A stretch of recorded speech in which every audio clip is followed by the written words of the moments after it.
मानाचा दुसरा गणपती मानला जाणारा तांबडी जोगेश्वरी आता अलका चौकामध्ये आल्याचं पाहायला मिळते।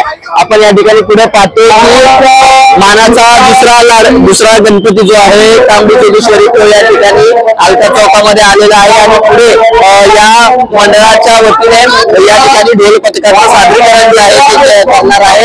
आपण पुढे पाहतोय की तांबडी जोगेश्वरीच्या वतीने जय मल्हार असा खंडोबारायांचा देखावा जो आहे तो विसर्जन मिरवणुकीमध्ये साकारण्यात आलेला आहे आणि पुढे आपण पाहतोय तर या ठिकाणी ढोल पथकाचा ज्या ठिकाणी सादरीकरण आहे ते देखील आपल्याला पाहायला मिळते। आता या ठिकाणी दगडूशेठ बाप्पा देखील आपल्या मार्गात आलेला आहेत अशी माहिती आता मिळते आणि त्यामुळेच आता पुण्याच्या 5 मानाचे गणपती जे आहेत ते आता अलका चौकात विसर्जन करण्यापर्यंत जाणार आहे आणि एकूणच आता जर पाहिलं तर अलका चौकामध्ये तांबडी जोगेश्वरी हा मंडळ जे आहे मानाचा दुसरा गणपती तो आता या ठिकाणी आलेला आहे आणि या ठिकाणी आता ढोल पथकांचं सादरीकरण जे आहे ते या ठिकाणी केलं जाणार आहे। त्यामुळे आता या ढोल पथकांचं सादरीकरण ऐकण्यासाठी पाहण्यासाठी आलेले नागरिक आपण पाहतो की मोठ्या संख्येने अलका चौक असं संपूर्ण भक्तिमय वातावरणाने भरून गेलेलं आहे आणि या ठिकाणी विष्णुनाथ जो पथक आहे याच्या वतीने या ठिकाणी सादरीकरण जे आहे ते केलं जाणार आहे आणि हे पाहण्यासाठी या ठिकाणी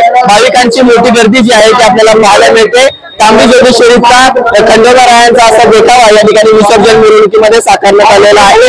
त्यामुळे हा देखावा देखील पाहण्यासाठी नागरिकांची मोठी गर्दी जी आहे ती आपल्याला पाहायला मिळते आणि या ठिकाणी मानाच्या दुसऱ्या गणपतीसाठी संपूर्ण विष्णुनाथ जो पथक आहे या पथकाचं देखील या ठिकाणी सादरीकरण जे आहे त्याचा पार पडणार आहे। पुण्याहून विश्वजित भालेराव बखर।